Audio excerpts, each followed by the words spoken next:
இந்த காணொலியானது யாருக்குன்னா ஆன்ம விளக்கம் கொஞ்சம் கொஞ்சமாக மறைப்பட்டுக்கிட்டு இருக்குது பார்த்தீங்களா, அவங்களுக்கு தான் இந்த காணொலி எடுபடும். ஏற்கனவே ஆன்ம விளக்கு முழுவதும் மறைந்து போன ஆன்மாக்களுக்கு இந்த காணொலி எடுபடாது. மாமிசத்தை சமைத்து கொடுப்பதால் என்ன ஆகும் என்றால் பாவம் பிடிக்குமா என்றால் பாவம் பிடிப்பதெல்லாம் ஒரு பக்கம் இருக்கட்டும், உங்களுடைய கணவனுக்கும் உங்களுடைய மனைவிக்கும் உங்களுடைய பிள்ளைகளுக்கும் ஆன்ம விளக்கமும் கடவுள் விளக்கமும் வெளிப்படாமல் போய்விடும். கடவுள் விளக்கம் வெளிப்படாமல் இருப்பது அப்புறம் இருக்கட்டும், முதல்ல ஆன்ம விளக்கம் வெளிப்படாமல் போய்விடும். எல்லா உயிர்களுக்கும் இன்பம் தருவதற்கு அகத்தும் புறத்தும் நிறைந்து விளங்குகின்ற இயற்கை உண்மை வடிவினராகிய அருட்பெரும் ஜோதி என்னும் உண்மை கடவுள் ஒருவரே உள்ளார் என்று அறிவதற்கே இந்த ஆன்மாக்களுக்கு தனிப்பட்ட ஆன்ம அறிவு ஆன்ம விளக்கம் வேண்டும் என்று சொல்லி இருப்பார். அப்படிப்பட்ட ஆன்ம விளக்கம் இந்த பூமியில் நிறைய ஆன்மாக்களுக்கு இல்லாமல் போன காரணத்தினால்தான் நமக்கு தாயாகவும் தந்தையாகவும் இருக்கின்ற அந்த இயற்கை உண்மை வடிவனரான அருட்பெரும் ஜோதி ஆண்டவர் யார் என்பதை இந்த ஆன்மாக்களால் இன்னமும் தெரிந்து கொள்ள முடியாமல் இருக்கிறது. அவ்வளவு அளவற்ற அன்பு பூண்டு வாழும் நமது தாய்க்கும் நமது தந்தைக்கும் நமது கணவனுக்கும் நமது மனைவிக்கும் நமது பிள்ளைக்கும் நமது சகோதரனுக்கும் ஆன்ம விளக்கம் வெளிப்படாமல் இருக்க நாமே காரணம் ஆகலாமா என்று. இந்த மனித தேகம் நமக்கு கொடுக்கப்பட்டது நாம் பணம் சம்பாதிப்பதற்கோ அல்லது சினிமா பார்ப்பதற்கோ குடித்து கூத்தடிப்பதற்கோ இன்னும் இது போன்ற பொய்யுலக பொழுதுபோக்கிற்காக அல்ல.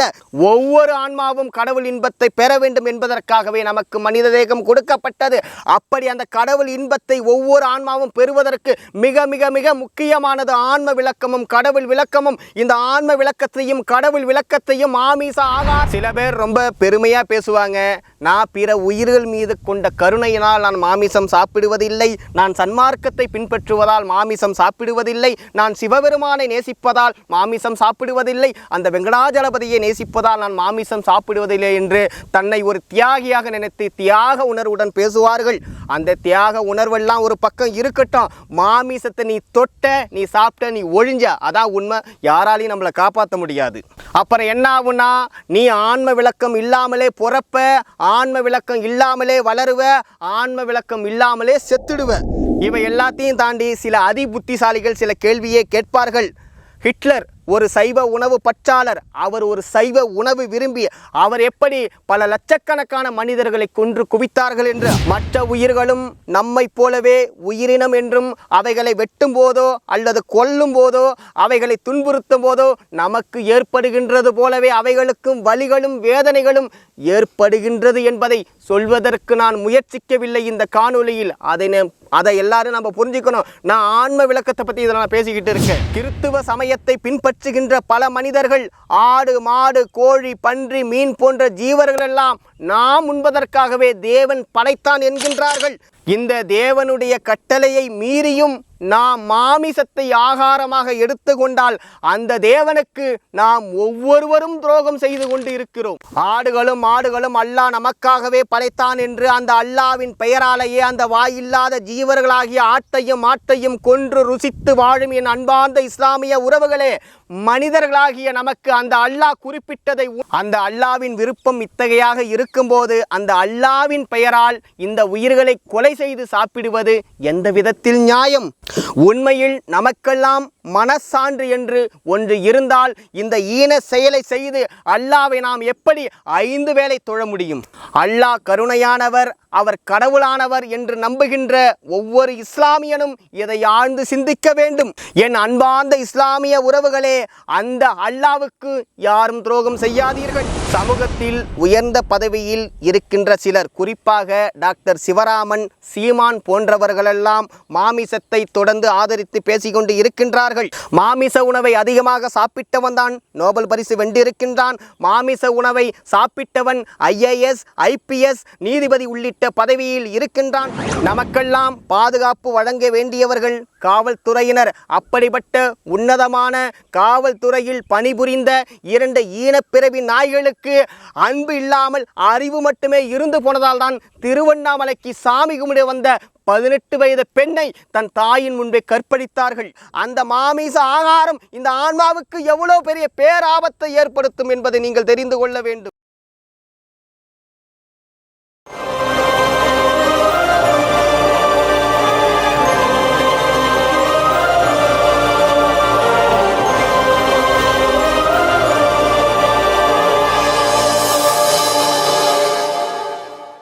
பெருவழி ரகசியம் பார்க்கின்ற அனைத்து ஆன்மநேய உறவுகளுக்கும் வந்தனம். மாமிசம் சாப்பிடுவதால் ஆன்மாவுக்கு ஏற்படும் பெரும் ஆபத்து. சிறியவர்கள் முதல் பெரியவர்கள் வரை, ஏழை முதல் பணக்காரன் வரை, மனிதன் முதல் மிருகம் வரை எல்லோருக்கும் மாமிச ஆகாரம் மகிழ்ச்சியை தருகிறது. ஏன் பாகுபாடின்றி மாமிசம் சாப்பிடும்போது ஆன்மாக்களுக்கு மகிழ்ச்சி உண்டாகிறது? ஏன் மகிழ்ச்சி உண்டாகிறது என்று நம்முடைய வள்ளல் பெருமானார் குறிப்பிடுகிறார். வாருங்கள் முதலில் அதை பார்ப்போம். ஆணவம், மாயை, கண்மம் என்னும் மும்மல பந்தத்தால் ஒன்றுபட்டு தனது ஆன்ம அறிவை இழந்துவிட்ட ஆன்மாவிற்கே மாமிச ஆகாரம் மகிழ்ச்சியை தரும் என்கிறார். இந்த மாமிசத்தை ஆன்மாக்கள் ஆகாரமாக எடுத்துக்கொண்டால் எவ்வளவு பெரிய ஆபத்து இந்த ஆன்மாவுக்கு ஏற்படுகிறது என்று முதலில் பார்ப்போம். அதற்கு முன்பால் இந்த உலகம் முழுவதும் இருக்கும் ஆன்மாக்கள் எல்லாம் யார்? இந்த ஆன்மாக்களுக்கும் நமக்கும் என்ன தொடர்பு, என்ன உறவு என்பதை நாம் முதலில் பார்ப்போம். உடல் இல்லாமல் இருந்தால் ஆன்மா, உடலோடு இருந்தால் அதற்கு பெயர் ஜீவன். நாம் இந்த உலகம் முழுவதும் எறும்பு முதல் கொண்டு யானை வரை பல வகைப்பட்ட ஜீவர்களை காண்கிறோம். இந்த ஜீவர்களெல்லாம் யார்? ஜீவர்களெல்லாம் ஒரு தன்மையாகிய இயற்கை உண்மை ஏகதேசங்களாய் சர்வ சக்தியை உடைய கடவுளால் சிருஷ்டிக்கப்பட்டபடியால் நாம் அனைவரும் ஓர் உரிமையுள்ள சகோதரர்களே ஆவர். அதாவது இந்த உலகத்தில் இருக்கின்ற எல்லா ஜீவர்களும் நம்முடைய சகோதர சகோதரிகள். சகோதரர்களுள் ஒருவர் ஒரு ஆபத்தால் துக்கப்படுகின்ற போதும், துக்கப்படுவார் என்று அறிந்த போதும், அதை அறிந்த மற்றொரு சகோதரருக்கு உருக்கம் உண்டாவது சகோதர உரிமையாகலின், அதுபோல் ஒரு ஜீவன் துக்கத்தை அனுபவிக்க கண்ட போதும், துக்கப்படும் என்று அறிந்த போதும் அதை கண்ட மற்றொரு ஜீவனுக்கு உருக்கம் உண்டாவது பழைய ஆன்ம உரிமை என்று அறிய வேண்டும் என்கிறார் வள்ளல் பெருமானார். நமக்கு இப்போது சம்பந்தம் இல்லாத மனிதர்களுக்கோ, ஆடு, மாடு, பன்றி, நாய் போன்ற ஜீவர்களுக்கோ ஏதேனும் துக்கம் வந்தால் அல்லது ஆபத்து வந்தால் நமக்கு உருக்கம் உண்டாக வேண்டும். அதுவும் ஆன்ம உருக்கம் உண்டாக வேண்டும் என்கிறார் வள்ளல் பெருமானார். ஏனென்றால் நாம் எல்லோரும் ஒரு தன்மையாகிய இயற்கை உண்மை ஏகதேசங்களாய் சர்வ சக்தியை உடைய கடவுளால் சிருஷ்டிக்கப்பட்டபடியால் நாம் எல்லோரும் ஓர் உரிமையுள்ள சகோதரர்களே ஆவோம். நமக்குள் இயற்கையாகவே இவ்வளவு சகோதர உரிமை இருக்கும்போது, அதுவும் நமக்கு மிகவும் நெருக்கமாகிய தாய், தந்தை, கணவன், மனைவி, மகன், மகள், சகோதரன், சகோதரி போன்ற இரத்த உறவுகள் மீது சகோதர உரிமை மிக மிக அதிகமாக இருக்கிறது. இரத்த உறவுகளின் மீது சகோதர உரிமைகள் நமக்கு மிக மிக மிக அதிகமாக இருக்கிறது. அப்படிப்பட்ட உரிமை இருக்கும்போது சிலர் தன்னை பெற்று வளர்த்து ஆளாக்கிய தாய் தந்தைகளை நடு ரோட்டிலும், சாலை ஓரத்திலும், ஆலய வாசலிலும், அநாதர் ஆசிரமத்திலும், பெருவழி போன்ற தலத்திலும் ஏன் பரிதவிக்க விடுகின்றார்கள் என்று தெரியுமா? மேலும் நம்மையெல்லாம் ஈ எறும்பு அண்டாமல் பாதுகாத்து வளர்த்த தாய் தந்தைகளுக்கே உணவு கொடுப்பதில் ஏன் கணக்கு பார்க்கிறார்கள் என்று தெரியுமா? அது மட்டுமில்லாமல் சிலர் மனைவியின் மயக்கத்தால் பெற்று வளர்த்த தாய் தந்தைகளையே உணவுக்காக பிச்சை எடுக்க வைக்கின்றார்களே, அது ஏன் என்று தெரியுமா? அப்படிப்பட்ட மனைவிக்கும் தனது கணவனின் தாய் தந்தை மீது ஏன் அன்பு வராமல் போகின்றது என்று தெரியுமா? ஒரு மார்பில் பால் குடித்து வளர்ந்து ஒரு தட்டில் சோறுண்டு வளர்ந்த சகோதரர்கள் பின்னாளில் சொத்துக்காக ஏன் ஒருவரை ஒருவர் கொலை செய்து கொள்கிறார்கள் என்று தெரியுமா? தன்னுடன் பிறந்த சகோதரிகள் வேறு ஒரு இடத்தில் திருமணம் செய்து வாழ்ந்து வரும்போது ஏதே ஒரு காரணத்தால் அந்த சகோதரியின் கணவன் இறந்து விட்டால் அதற்கு பிறகு அந்த சகோதரியை யாரோ என்று முகமறியாதவன் போல் ஒரு சகோதரன் உடன் பிறந்து இருக்கின்றானே, அது ஏன் என்று தெரியுமா?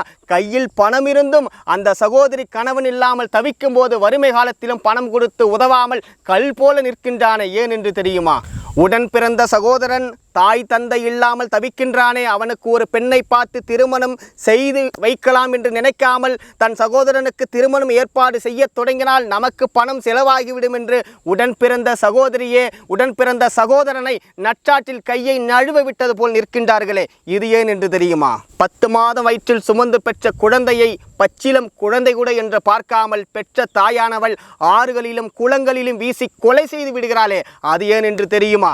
குழந்தைகளே நம் உலகம் என்று வாழும் சில மனிதர்களின் மத்தியில் சிலர் கள்ளக்காதல் மயக்கத்தால் தான் ஈன்ற குழந்தைகளுக்கே விஷம் வைத்து கொலை செய்து விடுகிறார்களே, அது ஏன் என்று தெரியுமா? இவை எல்லாவற்றிற்கும் காரணம் மாமிசத்தை ஆகாரமாக எடுத்து கொள்வதுதான். இதை நான் சொல்லவில்லை, மரணமில்லா பேரின்ப பெருவாழ்வை அடைந்த வள்ளல் பெருமானார் சொல்கிறார்.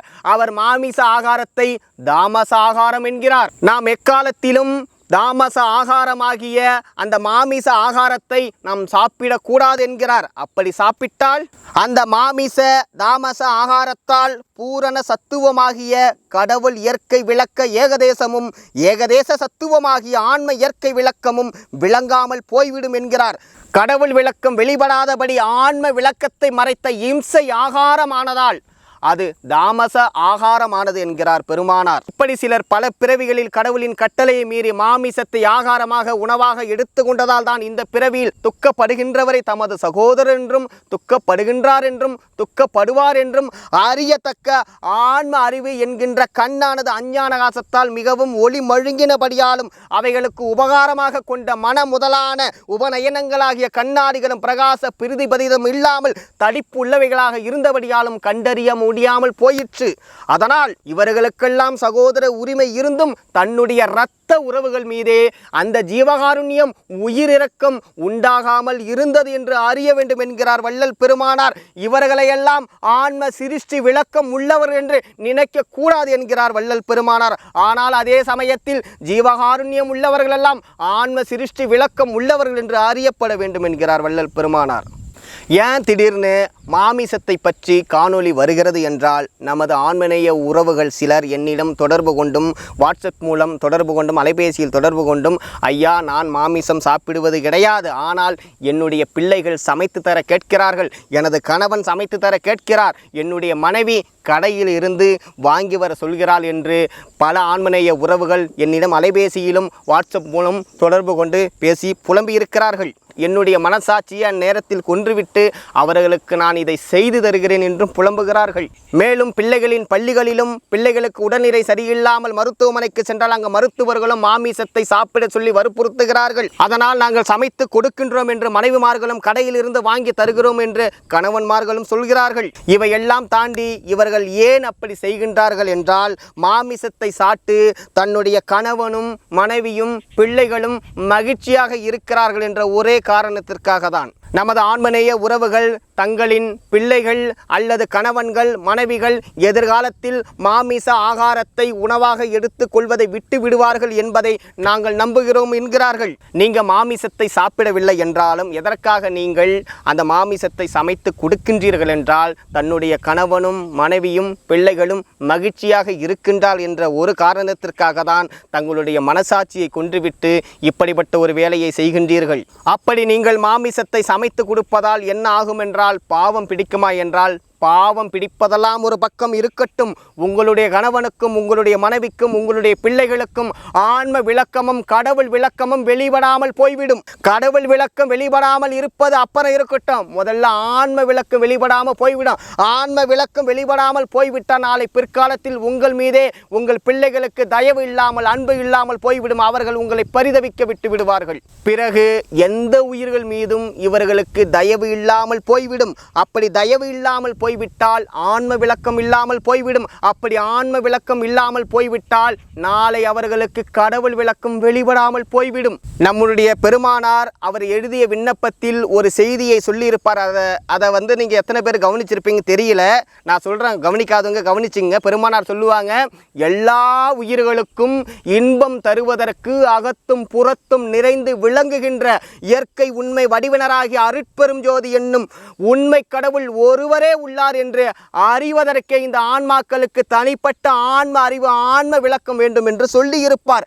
அப்படிப்பட்ட ஆன்ம விளக்கம் இந்த பூமியில் நிறைய ஆன்மாக்களுக்கு இல்லாமல் போன காரணத்தினால்தான் நமக்கு தாயாகவும் தந்தையாகவும் இருக்கின்ற அந்த இயற்கை உண்மை வடிவினரான அருட்பெரும் ஜோதி ஆண்டவர் யார் என்பதை இந்த ஆன்மாக்களால் இன்னமும் தெரிந்து கொள்ள முடியாமல் இருக்கிறது. நாம் தொடர்ந்து மாமிசம் சாப்பிட்டால் அந்த ஆன்ம விளக்கமும் கடவுள் விளக்கமும் நமக்கு வெளிப்படாமல் போய்விடும். அதனால் இந்த மாமிச ஆகாரத்தால் ஆன்ம விளக்கமும் இல்லாமல் போய்விடுகிறது, கடவுள் விளக்கமும் வெளிப்படாமல் போய்விடுகிறது. ஒரே ஒரு நொடி நினைத்து பாருங்கள், அவ்வளவு அளவற்ற அன்பு பூண்டு வாழும் நமது தாய்க்கும் நமது தந்தைக்கும் நமது கணவனுக்கும் நமது மனைவிக்கும் நமது பிள்ளைக்கும் நமது சகோதரனுக்கும் ஆன்ம விளக்கம் வெளிப்படாமல் இருக்க நாமே காரணம் ஆகலாமா என்று. அப்படி ஆன்ம விளக்கம் வெளிப்படாமல் போய்விட்டால் நாளை அவர்கள் அனைவரும் கடின மனம் கொண்டவர்களாக மாறிவிடுவார்கள். அப்படி அவர்கள் கடின மனம் கொண்டவர்களாக மாறிவிட்டால் வருகின்ற பிறவிகளிலெல்லாம் அவர்கள் அனைவரும் பாவ கர்மங்களையே விரும்பி விரும்பி விரும்பி செய்து கீழான பிறவிகளை அடைந்து விடுவார்கள். நாம் நேசிக்கும் அன்புள்ளம் கொண்ட ஜீவர்களுக்கு நாமே இப்படிப்பட்ட படுபாதக வேலையை செய்யலாமா என்று ஒரே ஒரு நொடி சிந்தித்து பார்க்க வேண்டும் நாமெல்லாம். இந்த மனித தேகம் நமக்கு கொடுக்கப்பட்டது நாம் பணம் சம்பாதிப்பதற்கோ அல்லது சினிமா பார்ப்பதற்கோ குடித்து கூத்தடிப்பதற்கோ இன்னும் இது போன்ற பொய்யுலக பொழுதுபோக்கிற்காக அல்ல. ஒவ்வொரு ஆன்மாவும் கடவுள் இன்பத்தை பெற வேண்டும் என்பதற்காகவே நமக்கு மனித தேகம் கொடுக்கப்பட்டது. அப்படி அந்த கடவுள் இன்பத்தை ஒவ்வொரு ஆன்மாவும் பெறுவதற்கு மிக மிக மிக முக்கியமானது ஆன்ம விளக்கமும் கடவுள் விளக்கமும். இந்த ஆன்ம விளக்கத்தையும் கடவுள் விளக்கத்தையும் ஆமீச ஆகாரம் வெளிப்படாமல் மறைத்துவிடும். எச்சரிக்கை செய்கின்றேன், ஜாக்கிரதையாக இருங்கள். சில பேர் ரொம்ப பெருமையா பேசுவாங்க, நான் பிற உயிர்கள் மீது கொண்ட கருணையினால் நான் மாமிசம் சாப்பிடுவதில்லை, நான் சன்மார்க்கத்தை பின்பற்றுவதால் மாமிசம் சாப்பிடுவதில்லை, நான் சிவபெருமானை நேசிப்பதால் மாமிசம் சாப்பிடுவதில்லை, அந்த வெங்கடாஜலபதியை நேசிப்பதால் நான் மாமிசம் சாப்பிடுவதில்லை என்று தன்னை ஒரு தியாகியாக நினைத்து தியாக உணர்வுடன் பேசுவார்கள். அந்த தியாக உணர்வெல்லாம் ஒரு பக்கம் இருக்கட்டும், மாமிசத்தை நீ தொட்ட, நீ சாப்பிட்ட, நீ ஒழிஞ்ச, அதான் உண்மை. யாராலையும் நம்மளை காப்பாற்ற முடியாது. அப்புறம் என்ன ஆகுனா, நீ ஆன்ம விளக்கம் இல்லாமலே பிறப்ப, ஆன்ம விளக்கம் இல்லாமலே வளருவ, ஆன்ம விளக்கம் இல்லாமலே செத்துடுவ. இந்த பூமியில் நிறைய ஆன்மாக்கள் அப்படிதான் இருக்கிறார்கள். உடன் பிறந்தவர்களும் அப்படிதான் இருக்கிறார்கள், நமக்கு பிறந்தவர்களும் அப்படிதான் இருக்கிறார்கள், நம்மை பிறப்பித்தவர்களும் அப்படிதான் இருக்கிறார்கள். உண்மையிலேயே உங்கள் கணவன் மீதும் மனைவின் மீதும் தாயின் மீதும் தந்தையின் மீதும் மகன் மீதும் மகள் மீதும் மனைவியின் மீதும் உண்மையான அன்பு இருக்கும் என்றால் நீங்கள் யாரும் அவர்கள் மாமிசம் சாப்பிடுவதை அனுமதிக்க மாட்டீர்கள். ஒருவேளை அவர்களெல்லாம் மாமிசம் சாப்பிடுவதை நீங்கள் அனுமதிக்கிறீர்கள் என்றால் நீங்கள் ஏற்கனவே பெற்றுக்கொண்ட ஆன்ம விளக்கமும் தற்போது மறைப்பட்டு கொண்டு இருக்கிறது என்பதை நீங்களே உறுதி செய்து கொள்ளுங்கள். இவை எல்லாத்தையும் தாண்டி சில அதிபுத்திசாலிகள் சில கேள்வியை கேட்பார்கள். ஹிட்லர் ஒரு சைவ உணவு பற்றாளர், அவர் ஒரு சைவ உணவு விரும்பி அவர் எப்படி பல லட்சக்கணக்கான மனிதர்களை கொன்று குவித்தார்கள் என்று. ஆம், அவர்கள் கேட்பதும் நலம்தான். மாமிசத்தை விரும்பி சாப்பிட்ட ஒருவன் 10 ஆண்டுகள் 20 ஆண்டுகள் 30 ஆண்டுகள் மாமிசத்தை விரும்பி சாப்பிட்ட ஒருவன் திடீரென்று 2 ஆண்டுகளுக்கு முன்போ 5 ஆண்டுகளுக்கு முன்போ மாமிசம் சாப்பிடுவதை விட்டுவிட்டாலும் அவன் இவ்வளவு காலமாக சாப்பிட்ட அந்த மாமிச ஆகாரத்தின் ஆற்றல் கிளைக்கோஜனாக சேமிக்கப்பட்டு இருக்கும். நாளை அவனுக்கு பசி வந்த வேளையில் அவனுக்கு உணவு கிடைச்சிட்டா பரவாயில்ல, அப்படி உணவு கிடைக்கலாம் அவன் பசியால் வருந்தும் போது கிளைக்கோஜனாக சேமிக்கப்பட்ட அந்த ஆற்றல் அனைத்தும் அதே நேரத்தில் குளுக்கோஸாக உடைக்கப்பட்டு அவனுக்கு ஆற்றல் உண்டாக்கப்படுகிறது. அது அவன் உடலில் நடந்து கொண்டிருக்கின்ற மாற்றம். இது அறிவியல் பூர்வமான உண்மை. அப்படியேப்பட்ட கொடும் செயலை செய்த ஹிட்லர் ஆனவன் பல பிறவிகளில் மாமிசத்தை விரும்பி சாப்பிட்டு இருப்பான். அப்படி சாப்பிட்டதால் தான் இந்த பிறவியில் அவன் மாமிசம் சாப்பிடுவதை விட்டுவிட்டாலும் பல பிறவியில் சாப்பிட்ட மாமிச ஆகாரத்தின் ரஜோகுணம் அவன் ஆன்மாவில் படிந்து இருந்து இவ்வளவு பெரிய கொடுங்கோன்மையை செய்ய வைத்தது. இவையெல்லாம் சரி, வள்ளலார் சொல்கிறார், நாங்கள் ஏற்றுக்கொள்கிறோம். ஆனால் நாங்கள் வேறு ஒரு சமயத்தை பின்பற்றுகின்றோம், வேறு ஒரு மதத்தை பின்பற்றுகின்றோம், வேறு ஒரு மார்க்கத்தை பின்பற்றுகின்றோம். நான் பின்பற்றுகின்ற சமயத்திலும் மதத்திலும் மார்க்கத்திலும் மாமிசத்தை ஆதரிக்கின்றார்களே, என்ன செய்வது? எங்களுக்கு காட்டப்பட்ட கடவுள் ஆடு மாடு போன்ற ஜீவர்களெல்லாம் நாங்கள் உண்பதற்காக படைக்கப்பட்டது என்று எங்களை குழப்புகின்றார்களே, நாங்கள் எப்படி மாமிசம் சாப்பிடாமல் இருப்பது? நாங்கள் யார் சொல்லுவதை நம்புவது என்று கேட்கிறார்கள். ஆடு மாடு கோழி பன்றி மீன் போன்ற உயிரினங்கள் எல்லாம் நம்முடைய சகோதரர்கள், அவர்கள் உணவல்ல என்பதை நாம் தெரிந்து கொள்ள வேண்டும். இந்த ஜீவர்களெல்லாம் நாம் சாப்பிடுவதற்காகவே, இந்த ஜீவர்களெல்லாம் நாம் சாப்பிடுவதற்காகவே இறைவன் நமக்காக படைத்தான் என்று நம்மை குழப்புகின்றவர்களெல்லாம் அவர்களுடைய நாக்கு ருசிக்காகவும் அவர்களுடைய வியாபாரத்திற்காகவும் அவர்களுடைய சொந்த சுயநலத்திற்காகவும் அந்தந்த சமய மதத்தில் உள்ள புனித நூல்களில் குறிக்கப்பட்ட உண்மையான வாக்கியத்தையே உங்களிடம் இருந்து மறைத்திருக்கிறார்கள். நீங்கள் எந்த சமயத்தை சார்ந்தவராக இருந்தாலும், எந்த மதத்தை சார்ந்தவராக இருந்தாலும், எந்த மார்க்கத்தை சார்ந்தவராக இருந்தாலும் மாமிச ஆகாரம் கடவுளுக்கு சிறிதும் சம்மதம் அல்லவென்றும் அது இயற்கைக்கு முழு விரோதம் என்பதை நீங்கள் முதலில் தெரிந்து கொள்ள வேண்டும். இதை உங்களுடைய சமய மத மார்க்கங்களில் உள்ள புனித நூல்களில் இருந்தே நான் உங்களுக்கு சான்றுகளை எடுத்து கொடுக்கின்றேன்.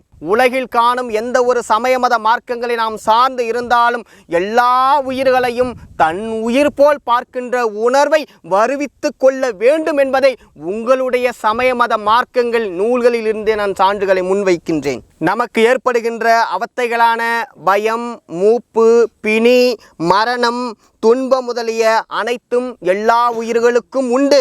மேலே சொன்ன இந்த அவத்தைகள் எல்லாம் மற்ற உயிர்களுக்கு கிடையாது என்று நம்புகின்றவர்களெல்லாம் இந்த காணொளியை பார்க்க வேண்டாம், தவிர்த்து விடுங்கள். மற்ற உயிர்களும் நம்மை போலவே உயிரினம் என்றும் அவைகளை வெட்டும் போதோ அல்லது கொல்லும் போதோ அவைகளை துன்புறுத்தும் போதோ நமக்கு ஏற்படுகின்றது போலவே அவைகளுக்கும் வலிகளும் வேதனைகளும் ஏற்படுகின்றது என்பதை சொல்வதற்கு நான் முயற்சிக்கவில்லை இந்த காணொளியில். அதை எல்லாரும் நம்ம புரிஞ்சுக்கணும். நான் ஆன்ம விளக்கத்தை பற்றி இதை நான் பேசிக்கிட்டு இருக்கேன்.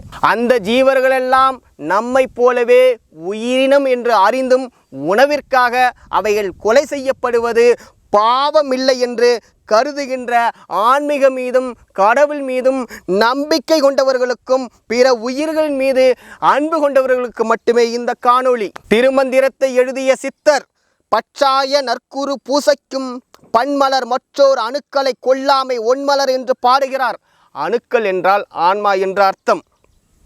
அதாவது இந்த உலகத்தில் எத்தனையோ மலர்கள் இருக்கும்போது அதை கொண்டு இறைவனை வழிபடாமல் உயிர்களை கொன்று, அதுவும் இறைவன் பெயரால் உயிர்களை கொண்டு வழிபடாதீர்கள் என்கிறார். கிறித்துவ சமயத்தை பின்பற்றுகின்ற பல மனிதர்கள் ஆடு, மாடு, கோழி, பன்றி, மீன் போன்ற ஜீவர்கள் எல்லாம் நாம் உண்பதற்காகவே தேவன் படைத்தான் என்கின்றார்கள். பரிசுத்த வேதாகமம் ஆதியாகமம் அதிகாரம் 1 குறிப்பிடுவது என்னவென்றால், தேவன் வானத்தையும் அதில் வெளிச்சம் மற்றும் அனைத்தையும் படைத்தான். தேவன் அது நல்லது என்று கண்டார். பின்பு தேவன் நமது சாயலாகவும் நமது ரூபத்தின் படியையும் மனுஷனை உண்டாக்குவோமாக என்றார். அவர்கள் சமுத்திரத்தின் மச்சங்களையும், சமுத்திரம் என்றால் கடல், மச்சம் என்றால் ஆமை, அவர்கள் சமுத்திரத்தின் மச்சங்களையும் ஆகாயத்து பறவைகளையும் மிருக ஜீவன்களையும் பூமி அனைத்தையும் பூமியில் ஊறும் சக பிராணிகளையும் ஆள கடவார்கள் என்றார். பின்னும் தேவன், இதோ பூமியின் மேல் எங்கும் விதை தரும் சகலவித பூண்டுகளையும் விதை தரும் கனி மரங்களாகிய சகலவித விருட்சங்களையும் உங்களுக்கு கொடுத்தேன், அவைகள் உங்களுக்கு ஆகாரமாக இருக்க கடவது என்றார். என் அன்பார்ந்த கிறித்துவ உறவுகளே, இந்த இடத்தை மிக நுட்பமாக கவனியுங்கள். தேவன் கால்நடைகளை, பறவைகளை, நீரில் வாழ்வனவற்றை மனிதர்களாகிய நீங்கள் உபயோகப்படுத்திக் கொள்ளுங்கள், அதாவது மனிதர்கள் ஆள கடவார்கள் என்றுதான் கட்டளை இட்டார்கள். அவைகளை கொலை செய்து ஆகாரமாக்கி கொள்ளுங்கள் என்று தேவன் சொல்லவில்லை என்பதை நீங்கள் ஒவ்வொருவரும் புரிந்து கொள்ள வேண்டும். பூமியின் மேல் எங்கும் விதை தரும் சகலவித பூண்டுகளையும் விதை தரும் கனி மரங்களாகிய சகலவித விருட்சங்களையும் உங்களுக்கு கொடுத்தேன், அவைகள் உங்களுக்கு ஆகாரமாக இருக்க கடவது என்று சொல்லியிருக்கிறார் என்பதை நீங்கள் தெரிந்து கொள்ள வேண்டும். இந்த தேவனுடைய கட்டளையை மீறியும் நாம் மாமிசத்தை ஆகாரமாக எடுத்துக்கொண்டால் அந்த தேவனுக்கு நாம் ஒவ்வொருவரும் துரோகம் செய்து கொண்டு இருக்கிறோம். கொலை செய்யாமல் இருப்பாயாக, அவர்கள் பாக்கியவான்கள், அவர்கள் மேல் கருணை பொழியப்படும். மற்றவர்களுக்கு கருணை காட்டுகின்றவர்கள் ஆசீர்வதிக்கப்பட்டவர்கள், அவர்களுக்கு கருணை காட்டப்படும். தூய்மையான எண்ணம் உடையவர்கள் ஆசீர்வதிக்கப்பட்டவர்கள், அவர்கள் தேவனின் அருகாமையில் இருப்பவர்கள் என்பதை நீங்கள் யாரும் மறந்துவிடக் கூடாது என்கிறது மத்தேயு 5:7. ஆடுகளும் மாடுகளும் அல்லாஹ் நமக்காகவே படைத்தான் என்று அந்த அல்லாவின் பெயராலேயே அந்த வாயில்லாத ஜீவர்களாகிய ஆட்டையும் கொன்று ருசித்து வாழும் என் அன்பார்ந்த இஸ்லாமிய உறவுகளே, மனிதர்களாகிய நமக்கு அந்த அல்லாஹ் குறிப்பிட்டதை உணருங்கள். அத்தியாயம் 23-21 குறிப்பிடுவது, நிச்சயமாக ஆடு, மாடு, ஒட்டகமாகிய கால்நடைகளில் உங்களுக்கு படிப்பினை இருக்கிறது. அவற்றின் வயிறுகளில் உள்ளவற்றில் இருந்து உங்களுக்கு பாலை நாம் புகட்டுகிறோம். இன்னும் உங்களுக்கு அவற்றின் மூலம் பல பலன்களும் இருக்கின்றன. இன்னும் அவற்றில் இருந்து மாமிசத்தையும் நீங்கள் உண்ணுகின்றீர்கள். வறுமைக்கு பயந்து உங்கள் குழந்தைகளை கொலை செய்யாதீர்கள். நாமே அவர்களுக்கும் உங்களுக்கும் உணவளிக்கிறோம். வறுமைக்கு பயந்து உங்களுடைய குழந்தைகளை கொலை செய்யாதீர்கள் என்பது குழந்தைகளாக குறிப்பிடுவது வாயில்லாத ஜீவர்களாகிய ஆடுகளும் மாடுகளும் ஒட்டகங்களும். வறுமைக்கு பயந்து உங்கள் குழந்தைகளை கொலை செய்யாதீர்கள். நாமே அவர்களுக்கும் உங்களுக்கும் உணவளிக்கிறோம். நிச்சயமாக அவர்களை கொலை செய்தல் பெரும் குற்றமாகும். அத்தியாயம் 20:53 மற்றும் 54 குறிப்பிடுவது, பூமியில் பல வகையான புற்பூண்டுகளில் இருந்து பற்பல வகையானதை நாம் வெளியாக்கினோம். நீங்களும் உண்ணுங்கள், உங்கள் கால்நடைகளையும் மேய விடுங்கள். நிச்சயமாக இதில் அறிவுடையோருக்கு பல அத்தாட்சிகள் உள்ளன. உங்கள் ரப்பு பூமியை உங்களுக்கு விரிப்பாகவும் வானத்தை முகடாகவும் அமைத்தவன். மேலும் வானில் இருந்து மழையை பெய்ய செய்து அதன் மூலம் பல வகையான கனிகளில் இருந்து உங்களுக்கு உணவை வெளிப்படுத்தினான். இந்த பூமியில் புண்ணியம் செய்து தொழக்கூடியவர்கள், ஏழைகளுக்கு உணவளித்தவர்கள் மற்றும் அல்லாவின் மீது நம்பிக்கை வைத்தவர்களுக்கும் அமைக்கப்பட்ட சோனத்திலும் சரி மிக தூய்மையான பானங்களும் கனிகளுமே இருந்தது, இருக்கின்றது, இருக்கும் என்பதை நம்புங்கள் என்கிறது. வாயில்லாத கால்நடையின் விஷயத்தில் இறைவனுக்கு அஞ்சுங்கள், அவற்றை நல்ல நிலையில் விட்டு வையுங்கள் என்று குறிப்பிடுகிறது. நாம் யாரும் அல்லாவின் வார்த்தையை மீறிவிட முடியாது என்பதை உணர வேண்டும். நபிகள் நாயகம் அவர்கள் விலங்கின் முதுகில் அடிப்பதையும் அவைகள் முகத்தில் சூடியிடுவதையும் தடுத்தார்கள். மேலும் அவர்கள் விலங்குகளை ஒன்றோடு ஒன்று சண்டை இடுவதையும் தடுத்தார்கள் என்பதை நாம் யாரும் மறந்துவிட முடியாது. நூல் முத்தாவில் இருப்பது இறைச்சியை தின்பதை பற்றி உங்களை நான் எச்சரிக்கின்றேன். ஏனென்றால் நிச்சயமாக அதனை வழக்கமாக தின்பது மதுபானம் அருந்துவதை வழக்கமாகிக் கொள்வது போன்றதாகும். அதல்லாமல் நிச்சயமாக இறைச்சியை தின்னும் குடும்பத்தார் மீது இறைவன் கோபமடைகிறான். திருக்குரான் 10:44 மனிதர்கள் தமக்குத்தாமே அநீதி இழத்துக் கொள்கிறார்கள். அல்லாஹ் அனைவருக்கும் உணவு அளிக்கிறான், ஆனால் பிறரால் அவன் யாரையும் உணவுக்கு அளிக்கப்படுவதில்லை.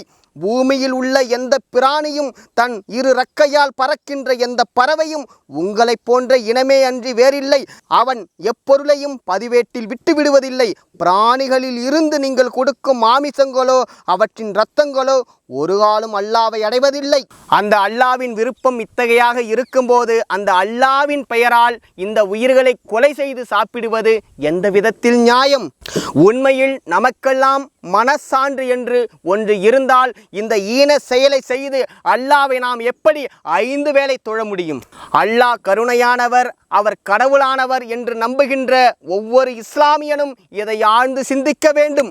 என் அன்பார்ந்த இஸ்லாமிய உறவுகளே, அந்த அல்லாவுக்கு யாரும் துரோகம் செய்யாதீர்கள். பௌத்த சமயத்தை பின்பற்றி மாமிசம் சாப்பிடும் மனிதர்களுக்கும் அல்லது வேறு ஏதோ சமயத்தை பின்பற்றி கௌதம புத்தரை நேசிக்கும் மனிதர்களும் அந்த கௌதம புத்தர் என்ன சொன்னார் என்பதை நீங்கள் ஒவ்வொரும் தெரிந்து கொள்ள வேண்டும். கொலை செய்தல் தீச்செயல், கொல்லாமைய நற்செயல், இறைச்சி வியாபாரம், அதை வாங்குதல் பொய்யான வாழ்க்கை முறை. உண்மையான வாழ்க்கை முறையினால் உடலை வளர்க்க வேண்டும் என்கிறார். மாமிசம் துர்நாற்றத்தை உடையது, அறிவுக்கு கீழ்ப்பட்டவர்களே அத்தகைய உணவை உண்பார்கள் என்கிறார். சமண சமயத்தை பின்பற்றுபவர்கள் இருந்தால் தெரிந்து கொள்ளுங்கள். சமண சமயத்தின் ஜைன நூல் அருங்கல செப்பு குறிப்பிடுகிறது, பெரிய கொலை பொய் களவோடு காமம் பொருளை வரைதலோடு 5 என்றும் இயங்குயர் கொல்லாமை ஏவாமையாகும் பெருங்கொலையின் மீட்சி எனல் என்கிறது. மேலும் அறுத்தல் அழைத்தல் அடைத்தலோடு ஆர்த்தல் இறப்பை பொறை இறப்போர் 5 என்கிறது. உறுப்புகளை அறுத்தல், தடி முதலானவற்றால் துன்புறுத்தல், அடைத்து வைத்தல், பிணைத்து வைத்தல், அதிக சுமை ஏற்றுதல், இவை 5ம் உயிர் கொலையே என்கிறது. இந்து சமயத்தின் புனித நூலாக கருதப்படும் பகவத்கீதை குறிப்பிடுவது அனைத்து ஜீவர்களிடத்திலும் ஜீவ இரக்கம் கொண்டாலன்றி இறைவனை காண முடியாது என்கிறது. அடப்பாவிகளா, தீபாவளி அன்னைக்கு எத்தனை கோடிக்கணக்கான உயிர்களை கொன்று தின்னுட்டீங்களேடா. இப்படி உலகில் தோன்றிய எல்லா சமயங்களும் எல்லா மதங்களும் எல்லா மார்க்கங்களும் மாமிச உணவு மாமிச ஆகாரம் கூடாது என்கிறது. ஆனால் எல்லா சமயங்களுக்கும் எல்லா மதங்களுக்கும் எல்லா மார்க்கங்களுக்கும் உண்மை பொது நெறியாக விளங்கி நிற்பது சமரச சுத்த சன்மார்க்கம். அந்த சமரச சுத்த சன்மார்க்கத்தை தோற்றுவித்த வள்ளலார் ஒருவர் மட்டுமே மாமிச ஆகாரம் ஆன்ம விளக்கத்தையும் கடவுள் விளக்கத்தையும் வெளிப்படாமல் மறைத்து விடும் என்றார். சமூகத்தில் உயர்ந்த பதவியில் இருக்கின்ற சிலர், குறிப்பாக டாக்டர் சிவராமன், சீமான் போன்றவர்களெல்லாம் மாமிசத்தை தொடர்ந்து ஆதரித்து பேசிக்கொண்டு இருக்கின்றார்கள். மாமிச உணவை அதிகமாக சாப்பிட்டவன் தான் நோபல் பரிசு வென்றிருக்கின்றான். மாமிச உணவை சாப்பிட்டவன் IAS IPS நீதிபதி உள்ளிட்ட பதவியில் இருக்கின்றான். மாமிச உணவை சாப்பிடாதவனும் IAS IPS IFS IRS நீதிபதி உள்ளிட்ட பதவியில் இருக்கின்றான் என்று குறிப்பிடுகின்றார்கள். இந்த அதி புத்திசாலிகளுக்கெல்லாம் என்ன தெரியும்? வள்ளலார் சொன்னாரா, மாமிச உணவை சாப்பிட்டால் அரசு அதிகாரியாகவோ தொழில் அதிபர்களாகவோ பணக்காரர்களாகவோ இருக்க முடியாது என்று. அப்படி அரசு அதிகாரிகளாகவும் அதிகார உச்ச வரம்பிலும் தொழில் அதிபர்களாகவும் பணக்காரர்களாகவும் நாம் இருக்கின்றோம் என்றால் நாமெல்லாம் ஏற்கனவே செய்த புண்ணிய பலத்தால் இதையெல்லாம் நாம் அனுபவித்து கொண்டு இருக்கின்றோம். இதை அனுபவிப்பதற்கு ஒருவன் மாமிசம் சாப்பிடுவதும் சாப்பிடாமல் இருப்பதும் அவனுடைய தனிப்பட்ட விருப்பம். ஆனால் நான் ஒன்றை சொல்லிக் கொள்கின்றேன், அன்பு இல்லாமல் அறிவை மட்டும் துணை கொண்டு வாழ்ந்தால் அது பேராபத்துக்கு மட்டுமே வழிவகுக்கும். அன்பு இல்லாத அறிவு பேராபத்தை ஏற்படுத்திவிடும். அப்படி அன்பு இல்லாமல் அறிவு மட்டுமே இருப்பதால் தான் நியூக்ளியர் பாம் போட்டு மனிதர்களை கொலை செய்கிறார்கள். கொத்து கொத்தாக கூண்டோடு கொலை செய்கிறார்கள். நம்மளுடைய ஈழ மண்ணில் கர்ப்பிணி பெண்கள் என்று கூட பார்க்காமல், சிறிய குழந்தைகள் என்று பார்க்காமல், வயதோகிகள் கூட என்று பார்க்காமல் கொத்து கொத்தாக கொத்து குண்டை போட்டு கொலை செய்தார்கள். காரணம், அன்பு இல்லாமல் அறிவு மட்டுமே இருந்து போனதால். நமக்கெல்லாம் பாதுகாப்பு வழங்க வேண்டியவர்கள் காவல்துறையினர். அப்படிப்பட்ட உன்னதமான காவல்துறையில் பணிபுரிந்த 2 ஈனப்பிறவி நாய்களுக்கு அன்பு இல்லாமல் அறிவு மட்டுமே இருந்து போனதால் தான் திருவண்ணாமலைக்கு சாமி கும்பிட வந்த 18 வயது பெண்ணை தன் தாயின் முன்பே கற்பழித்தார்கள். அதனால் ஒவ்வொரு ஜீவனுக்கும் அறிவு எவ்வளவு முக்கியமானதோ அதைவிட முக்கியமானது அன்பு. அந்த அன்புதான் ஆன்ம விளக்கமாக இருக்கிறது. அந்த ஆன்ம விளக்கத்தை தான் வெளிப்பட விடாமல் மாமிச ஆகாரம் மறைத்து விடும் என்கிறார் வள்ளல் பெருமானார். அந்த மாமிச ஆகாரம் ஆன்ம விளக்கத்தை மட்டும் மறைத்த உணவல்ல, கடவுள் விளக்கத்தையும் வெளிப்படாமல் மறைத்து விடும் என்கிறார். தான் ஈன்ற பிள்ளைகளுக்கு ஆத்தாலும் அப்பனும் கல்வி கொடுப்பதும், சொத்து சேர்த்து வைப்பதும், திருமணம் செய்து வைப்பதும் எவ்வளவு முக்கியம் என்று நினைக்கின்றார்களோ அதைவிட கோடி பங்கு, 10 கோடி பங்கு முக்கியமானது தனது பிள்ளைகளுக்கு ஆன்ம விளக்கத்தை ஏற்படுத்தி கொடுப்பது. அப்படி கொடுக்காமல் பல தாய் தந்தைகள் தன் பிள்ளைகளை நன்றாக வளர்க்கின்றோம் என்று நினைத்து மாமிச ஆகாரத்தை கொடுத்து கொடுத்து கொடுத்து கொஞ்சம் கொஞ்சமாக அந்த ஆன்மாவின் ஆன்ம விளக்கத்தை மறைக்கின்றார்கள். இந்த பிறவியில் அந்த ஆன்ம விளக்கம் சிலருக்கு அதிகமாக மறைபடுவதால் தான் சில குழந்தைகள் வளர்ந்து பெரியவனான பிறகு சுயநலக்காரனாக மாறுகிறது. தன்னை வளர்த்த தாய் தந்தையையே நடுரோட்டில் விடுகிறது. உடன் பிறந்த சகோதரர்களுக்கே ஒரு ஆபத்து என்றால் உதவாமல் யாரோ ஒருவன் போல் நின்று வேடிக்கை பார்க்கிறது. கொஞ்சம் கூட இரக்கமில்லாமல் பிற உயிர்களை கொலை செய்து சிறை வாழ்க்கை அனுபவிக்கிறது. கடவுள் இன்பத்தை பெறுவதற்காக மனித தேகத்தை பெற்றுக்கொண்ட இந்த ஆன்மாக்கள் எல்லாம் தாய் தந்தைகளின் தவறான மாமிச ஆகார வளர்ப்பால் ஒவ்வொன்றும் திசை மாறி வீண் போகிறது, வீண் போய்கொண்டே இருக்கிறது.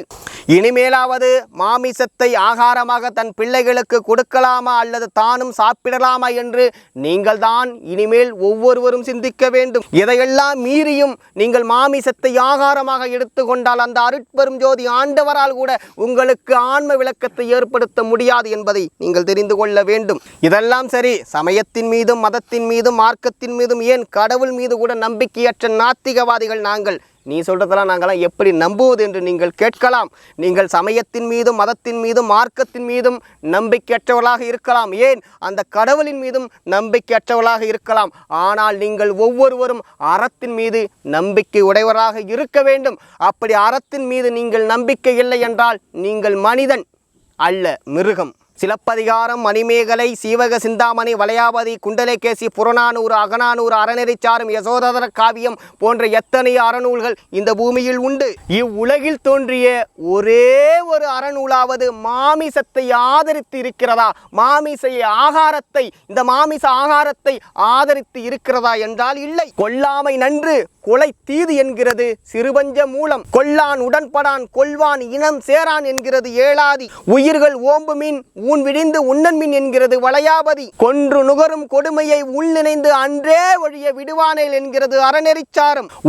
ஊன் துறமின் உயிர்கொலை நீங்குமின் என்கிறது சிலப்பதிகாரம். தன்னுயிர் தான் பறிந்து ஓம்புமாறு மண்ணுயிர் வைகளும் ஓம்பி என்கிறது சீவக சிந்தாமணி. இவ்வுலகின் எவ்வுயிரும் எம்முயிரின் நேர் என்கிறது யசோதர காவியம். விலங்கிற்கும் புள்ளிற்கும் காடே புலன்கெட்ட புல்லறிவாளன் வயிறு என்கிறது நாலடியார். இப்படி உலகில் தோன்றிய எந்த அறநூலும் மாமிசத்தை ஆதரிக்கவில்லை, மாமிச ஆகாரத்தை ஆதரிக்கவில்லை.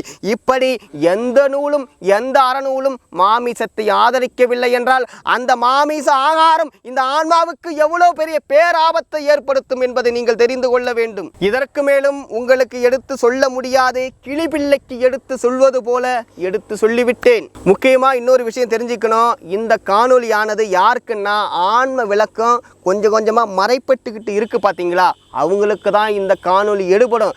ஏற்கனவே ஆன்ம விளக்கு முழுவதும் மறைந்து போன ஆன்மாக்களுக்கு இந்த காணொலி எடுபடாது.